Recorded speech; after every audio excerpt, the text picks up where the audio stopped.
Hello everyone, हामी चाहिँ आज बिजनेस स्ट्याटिस्टिक्सको first chapter introduction to statistics सुरु गर्न गइरहेछौँ र यो चाहिँ हाम्रो बीबीएस बीबीएहरूको लागि चाहिँ जे होस् रिफरेन्सको रूपमा काम गर्न सक्छ। उहाँहरूलाई यसले धेरै हेल्प गर्छ है।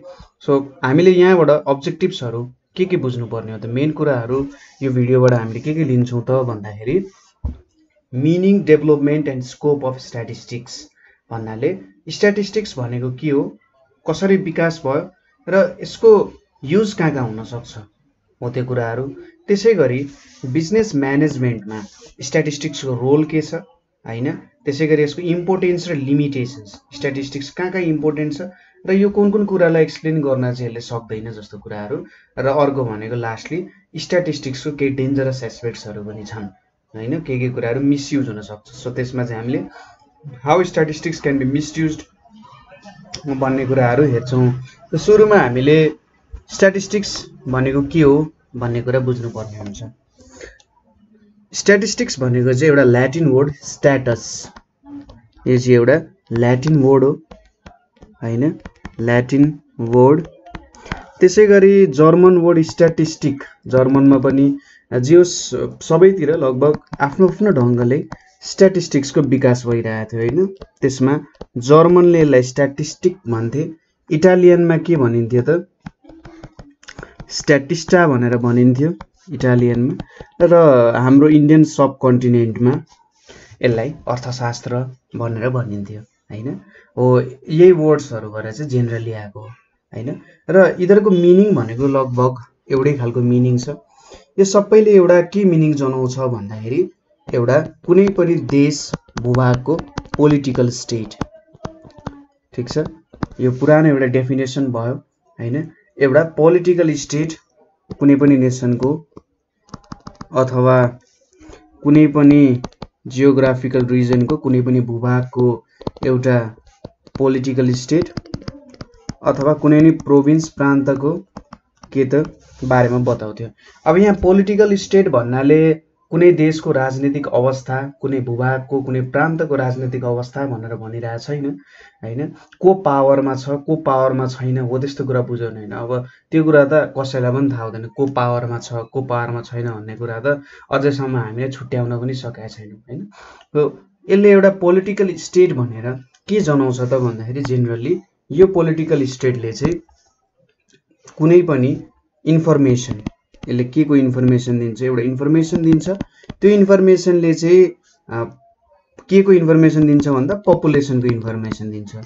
अब कुनै पपुलेसनको, जनसङ्ख्याको इन्फर्मेसन दिन्छ भने हामीले त्यसमा पनि अझै भित्र छिर्ने हो भने पपुलेसन भित्रमा पनि एज र सेक्स, मान्छेहरू कति एजका छन् हैन, बुढापाकाहरू कति छन्, सानो बच्चाहरू कति छन्, युवाहरू कति छन्, सेक्स भनेपछि कतिजना स्त्री छन्, कतिजना पुरुष छन् हैन, यो अनुसार। त्यसै गरी पर क्यापिटा इन्कम, कति इन्कम छ त, प्रत्येक वर्ष एकजना मान्छेले कति इन्कम कमाउँछ, त्यस्तो कुराहरू। साक्षरताको रेट, लिट्रेसी रेटको कुराहरू आउँछ। त्यसै गरी लाइफ एक्सपेक्टेन्सी, मान्छे कति बाँच्छन् त हैन। तपाईहरुले जेनरली स्ट्याटिस्टिक्स जो सीबीएस, सेन्ट्रल ब्युरो अफ स्ट्याटिस्टिक्सले निकाल्ने स्ट्याटिस्टिक्स हेर्नु भएको छ त्यहाँ पनि देख्न सक्नुहुन्छ। त्यसै गरी इम्पोर्ट्स एक्सपोर्ट्सहरू, यदि इकोनोमिक्सको कुरा आयो भने इम्पोर्ट्स एक्सपोर्ट्सको कुराहरू आउँछ हैन। त्यसै गरी इन्फ्रास्ट्रक्चर्सहरू, कति इन्फ्रास्ट्रक्चर छन् कुनै ठाउँको, यो इन्फर्मेसनहरू दिन सक्छ हैन। एउटा न्युमेरिकल फर्म हुन सक्छ। अब डाटा रिप्रेजेन्टेसन त हामीले अर्को च्याप्टरमा पढ्छौँ, तर यस्तै कुराहरूको बारेमा यसले हामीलाई इन्फर्मेसन दिन सक्छ, ठिक छ। हामीले जस्तै कुनै पनि एउटा इन्फर्मेसन हेरौँ, सपोज मलाई नेपालको अहिले जुन छ 2077 सालै त होला नि हैन, 77 सालमा कतिजना 60 वर्षभन्दा माथि तर 80 वर्षभन्दा तलको जनसङ्ख्या छ त भनेर हामीले खोज्यौँ भने त्यसले एउटा डाटाको फर्ममा इन्फर्मेसन दिन्छ हैन। डाटाको फर्म दिन्छ, यतिजना मान्छे छ भनेर भन्छ। अथवा युवाभन्दा बुढापाका कति थोरै छन् अथवा धेरै छन् हो त्यस्तो कुराहरू भयो हैन। त्यसै गरी काठमाडौँको मान्छेको इन्कम कति छ हैन, त्यसै गरी एउटा नुवाकोटको कति इन्कम होला हैन, कुनै जिल्लाको कति इन्कम होला, प्रत्येक वर्ष एकजना मान्छेले एभरेजमा कति कमाउला, हो त्यो एउटा कुरा हुनसक्छ होइन। सो जस्तै कुनै पनि इन्साइक्लोपिडिया हेऱ्यौँ भने हामीले के देख्छौँ त भन्दाखेरि त्यहाँनिर सर्टेन कुराको बारे सर्टेन इन्फर्मेसनहरू हुन्छ हामीसँग होइन। जस्तै हामीले केही गाडीको बारे खोज्यौँ भने त्यो गाडीको बारे त्यसको के पार्ट पुर्जाहरू हुन्छ, कस्तो रङहरू लगाइन्छ, केबाट त्यो रङहरू निकालिन्छ, त्यो चक्का बनाउन कस्तो खालको रबरहरू युज हुन्छ भन्ने कुरा थाहा हुन्छ नि। एज अ होल त्यो गाडी बन्नको लागि के कुराहरू चाहियो हो त्यो कुरा हामी एउटा कुनै पनि इन्साइक्लोपिडियाबाट भेट्न सक्छौँ भने हामीले स्ट्याटिस्टिक्सबाट पनि इन्फर्मेसनहरू पाउन सक्छौँ। कुनै अब्जेक्ट, कुनै घटनाको बारेमा, कुनै देशको त्यसको जनसङ्ख्याहरूको बारेमा के इन्फर्मेसन खोजिरहेछौँ त्यस्तो खालको इन्फर्मेसन हामीले पाउन सक्छौँ। अब हामीले लाग्ला अरे स्ट्याटिस्टिक्स त भर्खरै डेभलप भयो होला होइन, यति साह्रो कुराहरू छ। तर स्ट्याटिस्टिक्स भन्ने कुरा पहिले पनि थियो, अनादिकालदेखि भनौँ यसलाई।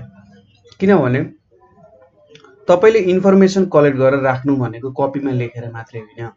जस्तै एग्रिकल्चरल एजमा के हुन सक्थ्यो त, त्यति बेला मैले यति चाहिँ धान फलाएँ, हुनसक्छ एउटा भकारीभरिको धानलाई उनीहरूले एउटा स्ट्याटिस्टिक्स लिन खोजे। अब एक वर्ष धान फलाउँदा एक भकारी भयो, अर्को वर्ष फलाउँदा आधी भकारी भयो। अब त्यो इन्फर्मेसनहरूबाट हामीले के भन्न सक्छौँ भने यसपालि चाहिँ थोरै फलेछ है पहिलेभन्दा। अनि मान्छेले खोज्छ नि किन थोरै फल्यो होला, के कारणले थोरै फल्यो होला, के यसलाई चाहिँ थोरै फलाउन अथवा स्टोरेजमा के खालको इफेक्ट पर्यो होला भन्ने कुराहरू हेर्न सक्छ नि। हो समय अनुसार के थियो त स्ट्याटिस्टिक्सको युजहरू डिफ्रेन्ट थियो।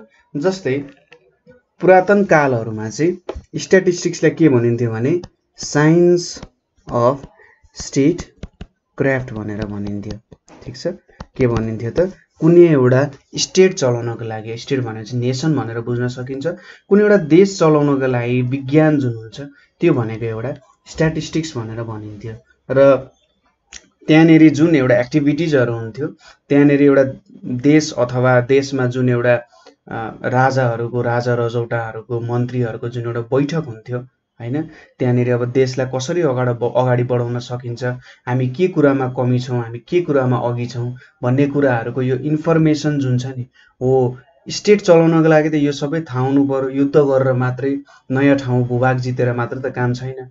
यसलाई पनि कसरी चाहिँ हामीले सँगै लान सकिन्छ त, किनभने मान्छेहरू हुन्छन्, मान्छेलाई खानु पर्यो, सुख सयलमा बाँच्ने सबैको सोच हुन्छ होइन।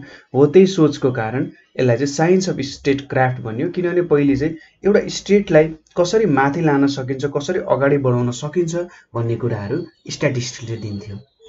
र त्यो बेलामा कसरी स्ट्याटिस्टिक्सको युज हुन्थ्यो जेनरली भन्दाखेरि त्यति बेला गभर्मेन्टले रेकर्डहरू राख्थ्यो, पपुलेसनको रेकर्ड राख्थ्यो, आफ्नो देशको रेकर्ड राख्थ्यो, पपुलेसनको कति बर्थ भयो, कति डेथ भयो, कति अन्न उब्जनी भयो, क्रप यिल्ड भयो होइन। त्यसै गरी को मान्छेसँग कति धन छ, हो यस्तो कुराहरूको इन्फर्मेसन राख्थ्यो। किन यस्तो खालको इन्फर्मेसन राख्थ्यो भन्दा पछि कुनै अर्को देशसँग युद्ध गर्नु पर्यो भने त कति पपुलेसन छ, त्यो पपुलेसनमा कति बच्चा छ, कति बुढा छन्, कति युवा छन् भन्ने कुरा थाहा हुनु पर्यो। मेटेरियल वेल्थ किन चाहियो भन्दा युद्धको लागि त हतियारहरू बनाउनु पर्यो, त्यो हतियार बनाउनु त पैसा चाहिन्छ होइन। हो त्यो सबै इन्फर्मेसनहरू राखिसकेपछि त हामीलाई सजिलो भयो नि, किनभने यति यो ठाउँको यो मान्छेहरूसँग चाहिँ पैसाहरू छ, उनीहरूसँग लिन सक्यो भन्ने टाइपको कुराहरू आउँछन्। हो त्यति बेला चाहिँ वार र फाइनेन्सको लागि, युद्धको लागि र देशलाई अगाडि विकास गर्नको लागि चाहिन्थ्यो।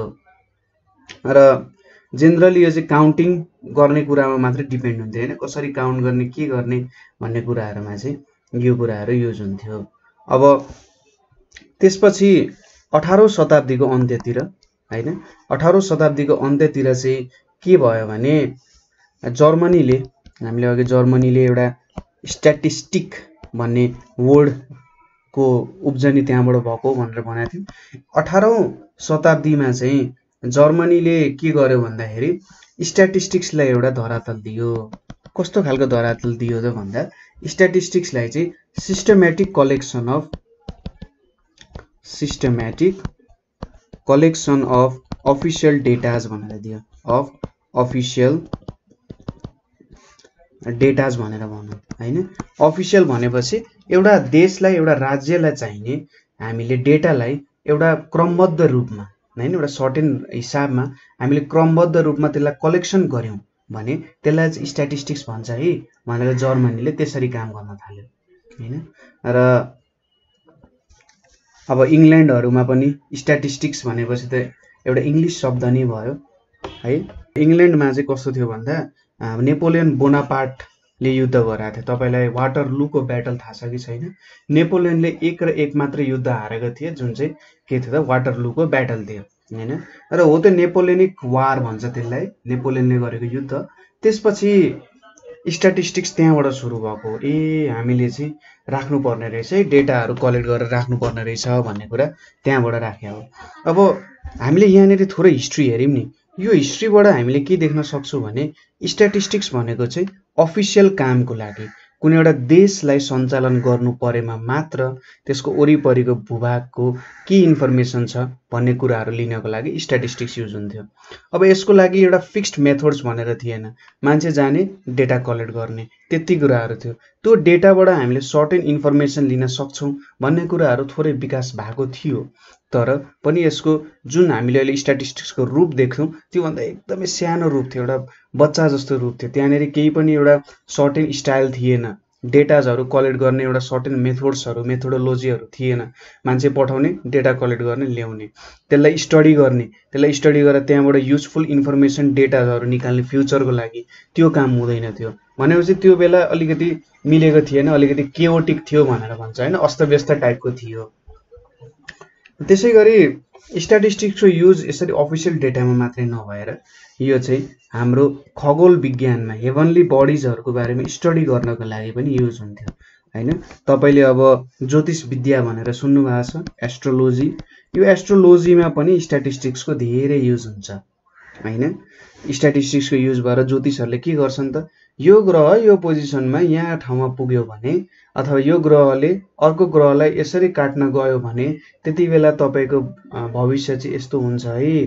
त्यति बेला तपाईको जुन पास्ट थियो त्यो पास्ट के भएर आएको भन्दा त्यति बेला यो ग्रहले यसरी यसलाई काटेर यो पोजिसनमा थियो र उले यही एउटा स्ट्याटिस्टिक्स के क्याल्कुलेसन युज गरेर तपाईको भविष्य पनि बताउने काम गर्छ हैन। सो स्ट्याटिस्टिक्स भनेको चाहिँ एस्ट्रोलोजी, एस्ट्रोलोजर्सहरुले ज्योतिष विदहरुले ज्योतिष शास्त्रको अध्ययनको लागि पनि युज गर्थे। र त्यो ज्योतिष शास्त्र यति एक्युरेट थियो कि तिनीहरुले कहिले ग्रहण लाग्छ, कहिले सूर्य ग्रहण लाग्छ, कहिले चन्द्र ग्रहण लाग्छ, कहिले विभिन्न अरु कुराहरु हुन्छ, कहिले कुनै पुच्छ्रे तारा झर्छ हैन, हो त्यस्तो सबै कुराहरु बताउन सक्थे। अनि चाहिँ त्यो कुराहरु एक्युरेट छ भने सायद हाम्रो भविष्यको सम्बन्धी जुन इन्फर्मेसन दिन्छ त्यसमा नि केही एक्युरेसी छ कि भनेर चाहिँ सोच्नु बाध्य हुन्छ। म चाहिँ आफू त्यस्तो बाध्य हुन्छु। एकजना मान्छे थिए टाइको ब्राने भन्ने, टाइको ब्राने हैन। म अलिकति हिस्ट्रीको बारेमै कुरा गरे। टाइको ब्रानेले चाहिँ के गराएको थियो भन्दा 1601 सम्म बाँचेका थिए तिनी, 1554 देखि। अब तिनलाई चाहिँ हेभनली बडिजहरुको बारेमा हैन, जुन हाम्रो आकाशमाथिको जुन पिण्डहरु हुन्छ त्यो पिण्डहरुको बारेमा तिनले स्टडी गरेका थिए। र त्यो स्टडी गरेर तिनले सायद पृथ्वी चाहिँ सूर्यको वरिपरि घुम्छ भनेका थिए। र त्यो समयमा चर्चको अलिकति धेरै नै दबदबा थियो। त्यो दबदबामा चाहिँ टाइको ब्रानेलाई चाहिँ जलाइएको पनि थियो हैन। तिनलाई चाहिँ वीरगति नै प्राप्त भएको त्यो बेलामा। विज्ञानका सायद एउटा तिनी मार्टियरकै रूपमा गन्न सकिन्छन्, किनभने त्यो समयमा यो भनेको भगवानको वाक्य हो, यो भगवानको वाक्यलाई काट्न सकिन्न भन्ने टाइपको कुराहरू थियो। र टाइको ब्रानेले चाहिँ त्यो भन्दा एगेन्स्टमा भने र तिनलाई चाहिँ त्यो बेलामा जलाइएको थियो हैन। अब त्यसैगरी एकजना जोहान ग्रन्ट भन्ने मान्छे छन्, क्याप्टेन जन ग्राउन्ट भन्ने मान्छेले चाहिँ के गरे भन्दा statistics of birth and death हैन, बर्थ र डेथ सम्बन्धी तिनले स्टडी गरे है। र कतिजना मान्छेको मृत्यु दर कति हुन्छ हैन, कतिजना जन्म दर कति छ भन्ने कुराहरू तिनले स्टडी गरे है। पहिलोचोटि एउटा सिस्टमेटिक स्टडी तिनले गरे र तिनलाई चाहिँ फादर अफ भाइटल स्ट्याटिस्टिक्स भनेर पनि भनिन्छ है। यो कुरा याद गर्नु होला, फादर अफ भाइटल स्ट्याटिस्टिक्स। कहिलेकाहीँ कलेजमा क्विज प्रोग्राम भयो भने यस्तो एक्जाम्पलहरु आइराख्न सक्छ, को हो त फादर अफ भाइटल स्ट्याटिस्टिक्स भनेर सोधिदिन सक्छ। त्यसैगरी एकजना एडमन्ड हेली भन्ने मान्छे छन्। अब हेलीको एउटा कहानी के छ भन्दाखेरि तिनी चाहिँ हेलिज कमेट एउटा सायद 72-76 वर्ष 72 हो कि 76 त्यस्तै बिचको कुनै इयरमा एकचोटि देखिने होइन, भनौँ न 75 वर्षमा एकचोटि देखिने एउटा पुच्छ्रे तारा पनि तिनकै नाममा छ, हेलिज कमेट भनेर भनिन्छ त्यसलाई है। तिनले चाहिँ स्ट्याटिस्टिक्समा पनि काम गरेका छन्, विज्ञानमा मात्रै होइन स्ट्याटिस्टिक्समा पनि तिनले धेरै काम गरेका छन्। तिनले चाहिँ के गरे त भन्दा first life table giving expectation of life. अब यो कुरा बुझ्नु भयो कि भएन? लाइफ एट इज एज, यसले भन्न खोजेको के गर्यो भन्दाखेरि एडमन्ड हेलीले म नलेखिकन पनि भन्न सक्छु। एडमन्ड हेलीले चाहिँ के गरे त भन्दा तिनले त्यो समयमा चाहिँ एउटा टेबल बनायो। त्यो टेबलमा तिनले कस्तो खालको डिटेल इन्फर्मेसन राख्यो भने तिनले अब सबै एउटा के गर्यो भन्दा आफ्नो ठाउँ अथवा देशको सबैको लाइफ एक्सपेक्टेन्सी हेरे। सायद अब तिनले 1 देखि 100 सम्मकै एजसम्मको हेरे र 1 देखि 100 सम्मको एज हेरेर तिनले एउटा लाइफ टेबल बनाए। यो लाइफ टेबलमा चाहिँ तिनले के गरे भन्दा प्रत्येक एज ग्रुपको मान्छेहरू जेनरली कति बाँचिरहेछन् त भन्ने कुराहरू हेरे तिनले। सायद त्यो समयमा अब मान्छेहरू रोगी थिए होला, योदेखि यति समयको मान्छे चाहिँ यति रोग लाग्यो भने त्यति बेला मर्यो होइन, र त्यो कुराहरू चाहिँ तिनले डिटेलली त्यो कुरामा लेखे, लाइफ टेबलमा यो सबै कुराहरू चाहिँ लेखे होइन। र यो एउटा के भयो त खतरा टेबल जस्तो भयो होइन। त्यो बेलामा लाइफ एक्सपेक्टेन्सी जेनरली कति छ त भनेर सबै एज ग्रुपको मान्छेको बनाउनु भनेर त सानो कुरा होइन, त्यसको लागि कति धेरै डाटा कलेक्सनहरू गर्नु पर्यो होला, कति ठाउँ हिँड्नु पर्यो होला होइन। ठिक छ, त्यो कुराहरू आयो र तिनले एक्लै पनि गरेका थिएनन्, त्यो कुराहरू धेरैजना मिलेर गरेको थियो। क्रास्पर न्युमेन होइन, र क्रास्पर न्युमेनले चाहिँ बर्थ रेकर्डहरू हेरेका थिए, डेथ रेकर्डहरू ब्रिस्लो भन्ने मान्छेले गरेका थिए। त्यसै गरी एकजना विलियम पेटी भन्ने मान्छे चाहिँ ब्रिटेनमा धेरै काम भएको थियो, ब्रिटेनमा धेरै काम भएको थियो यस सम्बन्धी।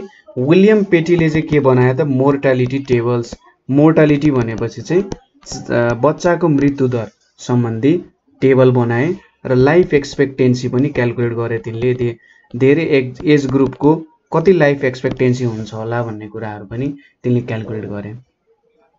अब यहाँसम्म त डाटा कलेक्ट गर्ने इन्फर्मेसन लिने मात्रै कुराहरू आयो, तर त्यसपछि एकजना याकोब बर्नुली, अब ज्याकोब भन्न नि मिल्यो, यिनी चाहिँ सायद फ्रेन्च थियो होला, Yakob बर्नुलीले law of large numbers भन्ने एउटा थ्योरी निकाले। ठिक छ, र यो थ्योरी हामीले पछि स्टडी पनि गर्छौँ यसको बारेमा होइन। हामीले एकदम एउटा थ्योरम छ सेन्ट्रल लिमिट थ्योरम भनेर छ, सायद यो सेन्ट्रल लिमिट थ्योरममा चाहिँ यसको युज एकदमै धेरै युज हुन जान्छ। ठिक छ, ल अफ लार्ज नम्बर्सको युज हामी सेन्ट्रल लिमिट थ्योरम भनेको स्ट्याटिस्टिक्सको 90 नहुने थ्योरम एउटा, यसको बारेमा हामी स्टडी गर्छौँ। ल अफ लार्ज नम्बर्सको बारेमा भने तिनले। त्यसै गरी एकजना एलएजे क्युटलेट भन्ने मान्छेले चाहिँ के गरे त एभरेज भन्ने कुरा, वाह हेर्नुहोस् त अहिलेसम्म एभरेज भन्ने कुरै आइसकेको थिएन। हामीले यत्रो यहाँ डिस्कसन गऱ्यौँ नि, एभरेज भन्ने कुरा कहीँ देख्नु भएको थियो त तपाईँले? थिएन नि। हो, यो एलएजे क्विटलेट भन्ने मान्छेले चाहिँ एभरेजलाई डिफाइन गरे होइन, एउटा सेन्ट्रल टेन्डेन्सीको मेथड अब बल्ल आउँदैछ है यहाँनिर होइन। अब यो कुराहरू तिनले डिस्कभर गरे। त्यसै गरी अब यति एउटा स्ट्याटिस्टिक्स एउटा एजसम्म डिफाइन भयो, यो भयो 18-19 शताब्दीसम्मको कुरा। अझै हामीसँग 200 वर्ष छ र यो 200 वर्षमा चाहिँ स्ट्याटिस्टिक्सले एउटा ऱ्यापिड डेभलपमेन्ट गर्न थाल्यो। कसरी एउटा ऱ्यापिड डेभलपमेन्ट गर्न थाल्यो भन्दा यो एउटा गेम अफ चान्सको कारण। गेम अफ चान्स होइन, गेम अफ चान्स भनेपछि जुन हाम्रो जुवा तासहरू हुन्छ नि, जुवा तासमा के हुन्छ त तपाईँले जित्ने हार्ने फिक्स हुँदैन, तर के हुनसक्छ एउटा प्रोबेबिलिटी हुनसक्छ होइन। तपाईँले जित्न सक्नु होला भनिन्छ नि, हार्न नि सक्नुहुन्छ तर जित्न नि सक्नुहुन्छ। तपाईँले 99% जित्नुहुन्छ भन्दा भन्दै 1% को कारण तपाईँ हार्न नि सक्नुहुन्छ, तर तपाईँसँग 1% मात्रै तपाईँले जित्नुहुन्छ होला भन्ने तपाईँले प्रोबेबिलिटी सोच्नु न, कहिलेकाहीँ त्यही 1% चाहिँ 79% माथि भारी भन्न जान्छ होइन। हो, त्यो गेम अफ चान्सको कारण। प्रोबेबिलिटीको कारण चाहिँ स्ट्याटिस्टिक्समा धेरै ठुलो के आयो त चेन्ज आयो। र यो गेम अफ चान्स जुन छ यसलाई चाहिँ हामी गेम अफ चान्स भन्दाखेरि प्रोबेबिलिटी भनेर बुझौँ। प्रोबेबिलिटीले स्ट्याटिस्टिक्समा धेरै ठुलो चेन्ज ल्यायो किनभने त्यो बेलाको एकदम खतरनाक गणितज्ञहरू डी मोइबर हैन MOIVRE डी मोइबर त्यसै गरी फर्मा ग्यालिलियोहरू अनि बर्नुली। अब बर्नुली भन्ने अघि माथि लेखिसक्यौँ। बर्नुलीको चाहिँ कस्तो थियो नि शाखा सन्तानै म्याथमेटिसियन खतरनाक मान्छे। अर्को ल्याप्लास त्यसै गरी गाउस भनेको चाहिँ यिनलाई चाहिँ गणितको प्रिन्स भनेर भन्छ हैन राजकुमार गणितको राजकुमार भनेर गाउसलाई भनेर भन्छ। अब यी मान्छेहरूले चाहिँ के गरे त प्रोबेबिलिटीको एकदमै एउटा थ्योरिटिकल पोर्सनहरू निकाले। प्रोबेबिलिटीलाई एउटा एक्सटेन्सिभ रिसर्च गरेर प्रोबेबिलिटी सम्बन्धी के कुराहरू छ त्यो कुराहरूलाई पस्कियो अगाडि। यसको बारेमा इन्टेन्सिभ थ्योरीहरू हामीले पछि प्रोबेबिलिटीको बारे पनि स्टडी गर्नुपर्ने हुन्छ। प्रोबेबिलिटीको बारे स्टडी गर्दाखेरि हामीले सायद त्यो बेलामा चाहिँ प्रोबेबिलिटीको छुट्टै च्याप्टर नै छ र प्रोबेबिलिटीबाट जति बेला हामी स्ट्याटिस्टिक्स पढ्छौँ नि तपाईँले भेट्न सक्नुहुन्छ कि प्रोबेबिलिटीको कारण स्ट्याटिस्टिक्सले एउटा नयाँ रूप नै लिन गयो। अब डाटा कलेक्ट गर्ने मात्रै होइन हैन यहाँदेखि माथिसम्म के थियो डाटा कलेक्ट मात्रै गर्थ्यौँ हामीले र त्यसबाट सर्टेन इन्फर्मेसन लिन्थ्यौँ। अब त हामीले इन्फर्मेसन लिन्छौँ इन्फर्मेसन डाटा कलेक्ट गरेर त्यो डाटाबाट हामीले धेरै कुराहरू प्रेडिक्सन गर्न सक्छौँ। यस्तो होला यो ठाउँमा यस्तो होला हैन। जस्तै हामीले पानी परेको एउटा डाटा कलेक्ट गर्यौँ नि पानी परेको डाटा कलेक्ट गर्यौँ एभरेज मात्रै थियो होला तर प्रोबेबिलिटीको नियम जोडिन गएपछि के हुन्छ भने यो ठाउँमा यति पानी पर्यो यसले गर्दा यति क्रप आउन सक्छ है यहाँनेरि यति आउन सक्छ यहाँनेरि यति आउन सक्छ। त्यसै गरी त्यही डाटाले धेरै पानी पर्यो भने बाढी पहिरो पनि ल्याउन सक्छ। यो ठाउँमा चाहिँ यति एरियामा चाहिँ यसले धेरै बाढीले असर गर्न सक्छ। सबै कुराहरू हामी प्रोबेबिलिटीको अनुसार डिफाइन गर्न सक्छौँ। धेरै प्रोबेबिलिटी छ भने हामीलाई के हुन्छ त यहाँनेरि अब धेरै बाढी आउन सक्छ यहाँको मान्छेहरूलाई हटाइहाल्नु हो त्यस्तो खालको डाटाजहरूले हामीलाई प्रोबेबिलिटीको कारण काम गर्न सजिलो भयो। त्यसै गरी यहाँनेरि मैले नामहरू लेख्छु यो सबै कुराहरू हामी पढ्छौँ है पछि। डी मोइबर भन्ने मान्छेले चाहिँ नर्मल कर्भहरू डेराइभ गरे ठिक छ नर्मल कर्भहरू डेराइभ गरे। त्यसै गरी गाउस भन्ने मान्छेले पनि स्ट्यान्डर्ड डिस्ट्रिब्युसन भनेर छ स्ट्यान्डर्ड अथवा नर्मल डिस्ट्रिब्युसन भन्ने कुराहरू त्यसको बारेमा इन्फर्मेसनहरू निकाले। त्यसै गरी क्विटलेट अघि नै हामीले हेरिसक्यौँ। क्विटलेट भन्ने मान्छेले चाहिँ के गरे त स्याम्पलिङको कन्सेप्टहरू निकाले। स्याम्पलिङ भनेको तपाईँलाई थाहा छँदैछ एउटा सर्टेन पपुलेसनबाट हैन एउटा सर्टेन जनसङ्ख्याबाट हामीले त्यही जनसङ्ख्यालाई रिप्रेजेन्ट गर्न सक्ने अर्को सानो जनसङ्ख्या लिन्छौँ र त्यो स्टडी गर्छौँ र होल जनसङ्ख्याको लागि त्यही हुन्छ है भन्ने कुराहरू लिन्छौँ। जस्तै तपाईँ एउटा फ्याक्ट्रीमा जानुभयो फ्याक्ट्रीमा के हुन्छ त करोडौँ सपोज कोका कोला फ्याक्ट्रीमा जानुभयो करोडौँवटा बोतल बन्छ नि कोका कोलाको। तपाईँले अब सबै कोका कोलाको बोतलमा त औँला हाल्दै यसरी चाड्दै त कोका कोला कस्तो छ भनेर त भन्न सक्नु हुँदैन। तपाईँले के गर्नुहुन्छ 4-5वटा बोतल लिनुहुन्छ 4-5वटा बोतलको टेस्ट गर्नुहुन्छ यहाँनेरि ठिक छ भनेपछि अरू सबैमा पनि ठिक छ है भनेर तपाईँले लिनुहुन्छ नि हो त्यसलाई के भन्छ त स्याम्पलिङ भनेर भन्छ। सर्टेन एमाउन्ट अफ डाटा लिनुहुन्छ र त्यो डाटा अनुसार अरू डाटालाई एक्सप्लेन गर्नुहुन्छ। हामी यसको बारे पछि स्टडी पनि गर्छौँ ठिक छ। र त्यसैपछि अब रिग्रेसनको कुराहरू आयो हैन। रिग्रेसन भनेको अब फ्युचरलाई प्रेडिक्सन गर्न मिल्छ। रिग्रेसनले एउटा सर्टेन प्रेजेन्टको डाटा कलेक्ट गर्नुहुन्छ र त्यसलाई नै तन्काएर फ्युचरको कुरा गर्न सक्नुहुन्छ। त्यसपछि कार्ल पियर्सनले के बनाए त कार्ल पियर्सनले चाहिँ कोरिलेसन कोफिसिएन्टहरू निकाले। कुनै पनि 2 or more than 2 भेरिएबल्स छ त्यो भेरिएबल्सहरू सम्बन्धी हामीले के रिलेसन छ कसरी निकाल्न सक्छौँ भन्ने कुराहरू। त्यसै गरी काई स्क्वायर टेस्ट यसको बारे पनि हामी पढ्छौँ। काई स्क्वायर टेस्टहरूको बारेमा कुरा गरे हैन। गुडनेस अफ फिटको बारे कुरा गरे। त्यसै गरी फिसर भन्ने मान्छे छन् एकजना फिसर भन्नेले चाहिँ के डेभलप गर्यो भन्दा एस्टिमेसन कसरी गर्ने इन्डेक्स नम्बर के हो त्यस्तो कुराहरू निकाले हैन। सो यहाँबाट हामीले के देख्यौँ त एउटा सर्टेन रूपमा हाम्रो 1800-1900 सम्म एउटा सर्टेन रूपमा विकास भयो। त्यसपछि 20th सेन्चुरी अथवा 20th सेन्चुरी चाहिँ बुम स्ट्याटिस्टिक्स चाहिँ आफ्नो एउटा खतरा स्ट्यान्ड पोइन्ट राख्न गयो हैन। ठिक छ। सो जेनरल हिस्ट्री भनेको चाहिँ स्ट्याटिस्टिक्सको यही हो, एउटा कसरी विकास भयो हेर्नु त, कुन पोइन्टबाट कहाँसम्म आइसकेका रहेछौँ त हामीले एउटा सर्टेन डाटाहरू कलेक्ट गर्ने होइन, भकारीमा कति धान छ भन्नेदेखि लिएर हामीले कहाँसम्म आयौँ त भन्दा दुईटा देशहरू बिच युद्ध हुन सक्छ कि सक्दैन, अहिले स्ट्याटिस्टिक्सले त्यो कुरा पनि मेजर गर्न सक्छ। दुईटा देशहरू बिच युद्ध हुने प्रोबेबिलिटी कति छ र अरू देशले उसलाई सहयोग गर्छन् कि गर्दैनन् होइन। त्यसै गरी कोका कोलाको अहिले स्थिति यस्तो छ के पेप्सीले कोका कोलालाई 10 वर्षपछि जित्ला त हो। त्यो यदि धानको भकारी पहिले मेजरमेन्ट नगरेको भए नि हामीले अहिलेसम्म पनि यो कुराहरू एक्सप्लेन गर्न सक्दैन थियौँ होला। त्यसैले कहिले पनि नसोच्नु कि सानो कुरा गरिराख्नु भएको छ भने त्यो सानो कुराले हामीलाई असर गर्दैन भन्ने कुरा होइन। जसले पनि ठुलो मान्छेले के भन्थ्यो त, न्युटनले पनि के भनेका छन् भन्दा म चाहिँ मेरो पुरानो बाजेहरू साइन्टिस्ट बाजेहरूको काँधमा टेकेर मैले नयाँ थ्योरी निकालेको छु भन्ने मान्छे हो। भनेपछि हामीले त सानो सानो कुराहरू सिक्दै नै ठुलो कुराहरू चाहिँ बिस्तारै बुझ्दै त्यो कुरालाई अँगाल्दै जानुपर्ने हो। सानो कुरा बुझ्नुभयो, त्यो कसरी आयो भन्ने कुराहरू बुझ्नुभयो भने तपाईँले ठुलो कुराहरू पनि सजिलैसँग बुझ्न सक्नुहुन्छ है। त्यसैले सबै सानो डिटेलहरूलाई पनि तपाईँले ख्याल गर्नुहोला, ठिक छ। सो आजको लागि यति नै हिस्ट्रीको बारे कुरा थियो। सायद त्यस्तो साह्रो क्वेसन नहोला, त्यही पनि कतै क्वेसन भए तपाईँहरूले हामीलाई सोध्न सक्नुहुन्छ होइन, अथवा तपाईँहरूले चाहिँ हामीलाई 98 495 95 895 मा कल गर्न सक्नुहुन्छ। सो आजको लागि यति नै। Thank you for watching.